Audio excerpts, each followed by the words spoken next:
I don't know about you, but I'm pretty much getting sick and tired of the Obama administration and liberals in general, for that matter, always telling us to relax and calm down because nobody's taking our guns, right? In fact, I ran across a meme the other day on Facebook.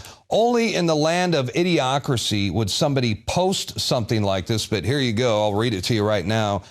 They walk among us, ladies and gentlemen. This is a Facebook post that's being passed around by zombies on social media. They're talking about Barack Obama after 7 years in the White House. 7 years later, and you still have your guns. You don't live in a FEMA camp. You don't have government implants, and you don't live under Sharia law. There's still no such thing as a death panel. Gay marriage hasn't ruined the country. You've seen the birth certificate. And he still hasn't risen as the Antichrist. Do you feel like a dumbass yet? No, but you should feel like a dumbass for posting this garbage. I mean, this is how stupid a large percentage of the American population has become. Because if you agree with this meme and you're sharing it with your friends on social media, well, you are the definition of a libtard, right? Now, I want to go through the bullet points here in a minute, but let's start with the number one thing that you usually hear from liberals, and the number one just happens to be the number one item on this list. Nobody is taking your guns. When y'all go home and you're talking to your buddies and they say, he wants to take my gun away. You've heard it here. I'm on television, so everybody knows it. I believe in the Second Amendment. I believe in people's lawful right to bear arms. I will not take your shotgun away. I will not take your rifle away. I won't take your handgun away. So there you go. You heard the president. Nobody is going to take your guns. They're just going to take away your ammo and your high-capacity magazines, and they're not going to allow you to own any assault rifles. But I also believe that a lot of gun owners would agree that AK-47s belong in the hands of soldiers, not in the hands of criminals. They are going to make you register all of your guns, and they are restricting transfers. For example, my dad gave me a rifle that I would like to hand down to my son one day. But if Obama gets his way, that's going to be very, very difficult. And they're also doing everything they can to keep us from carrying guns. And there's always someone out there who says, what do you guys have to worry about? You're in Texas. You're allowed to carry guns. They don't mess with Texas. Well, that might be true, but I tell you what, we sure had to fight for the right to open carry.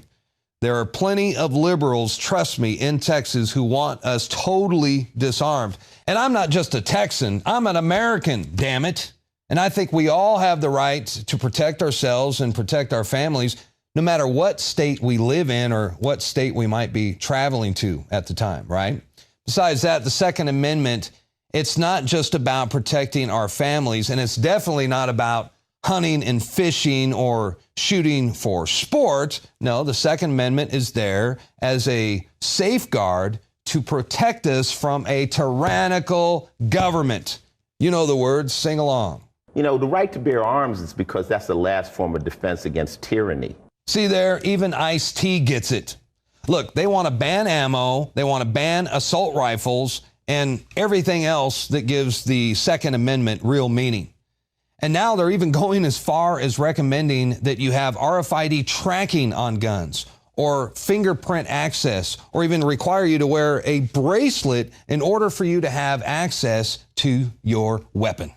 Vice President Biden and I had a meeting with a group of technology people and talked about how guns can be made more safe by making them either through fingerprint identification, the gun talks to a bracelet or something that you might wear, how guns can be used only by the person who is lawfully in possession of the weapon. If there's an app that can help us find a missing tablet, your iPad, there's no reason we can't do it with a stolen gun. So we're going to advance research. We're going to work with the private sector to update firearms technology. So there you go. And by the way, if they catch you violating any of these new rules, they will throw your ass in prison, at which point they will come and take all of your guns. So just because this isn't happening overnight doesn't mean it ain't happening. All right. Now, I want to show a picture to you right now. This is a picture. Most of you have seen this. This is a statue right outside of the UN building in New York. It is a bronze sculpture of a Colt .357 revolver with the barrel tied in a knot. Look at that. And also, you notice the muzzle is pointing upwards. You know, it's really no secret that the globalists at the UN, they have every intent to disarm the American population. This is something that they've been planning for a very, very long time. We've showed you the UN Arms Treaty and the State Department memorandum where it says that the United Nations will oversee the complete disarmament of the American people, including small arms and light weapons. This is also reported by Forbes magazine. And now we are learning that Obama's next occupation after leaving the White House might be to head up the UN. I mean, how scary is that? Can you imagine Obama at the head of the United Nations? That is truly a nightmare scenario. I mean, they'll want to take guns away from everyone but the military, the police, and the private bodyguards of the elite. So when they tell you nobody's out to get your guns, you tell them bullshit. All right? Now, I want to quickly go back to that memo I showed you earlier, and we're going to go through the rest of the list. After 7 years of Obama, you don't live in a FEMA camp. You don't have that much time to take away Americans' guns, declare martial law, and put hardworking Americans in FEMA camps. If you're going to do that, you better get started. You better get started. I have decided we really need camps for adults. And we need the kind of camps that you all run. I mean, really. They do investigations and say, oh, there are no FEMA camps, because they're not called FEMA camps. They're called Emergency Centers Establishment Act. They're called Civilian Inmate Labor Camp Program. They're called Rex 84, Continuity of Government under National Police Stabilization Force, RAND Corporation. I'm just giving you bam, bam, bam, bam, the plan. After 7 years of Obama, you don't have government implants. Well, I think Joe Biden said it best when he told Supreme Court Justice John Roberts that he will have to rule on microchip implants. Mark my words. And we'll be faced with equally consequential decisions in the 21st century. Can a microscopic tag be implanted in a person's body to track his every movement? There's actual discussion about that. You will rule on that, mark my words, before your tenure is over. 7 years later, you don't live under Sharia law. Well, maybe not here in the United States, but I tell you what, it sure would suck to be a Christian in Libya or Syria right now, where the Obama administration has totally unleashed ISIS terrorists to do Washington's dirty work. We've shown you the secret Pentagon report that shows how the U.S. created ISIS to begin with as a tool to overthrow Syria's president, Bashar al-Assad.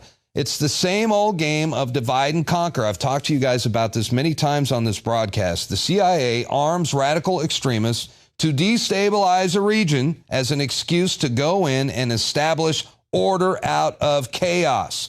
We've seen the weapons drops. We've seen the Toyotas. Vladimir Putin knows what's going on. Rand Paul has talked about it, and so has Donald Trump.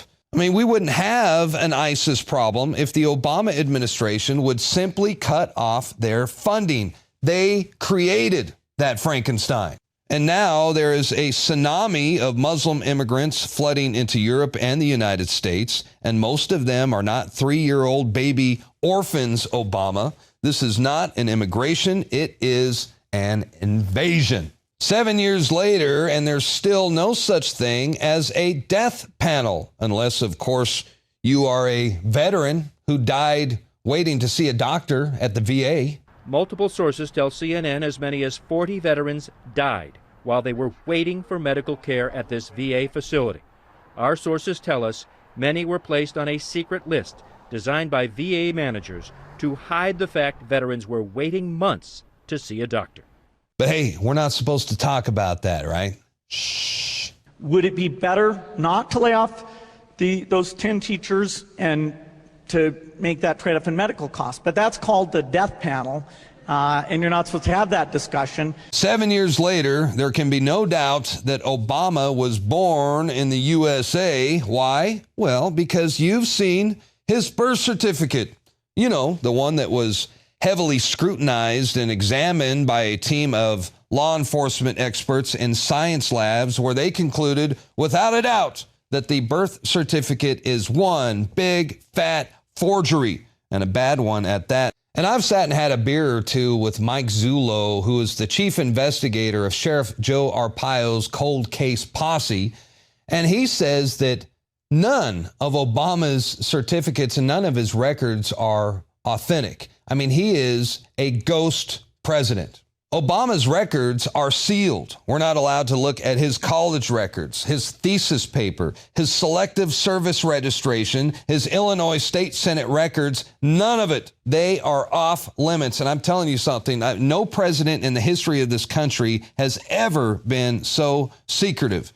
Can you say Manchurian candidate? And finally, 7 years later, and Obama still hasn't risen as the Antichrist.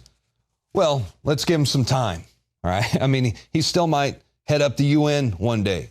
And I think the History Channel, they got it right when they made the devil from the Bible series look just like Barack Hussein Obama. Coincidence? I think not.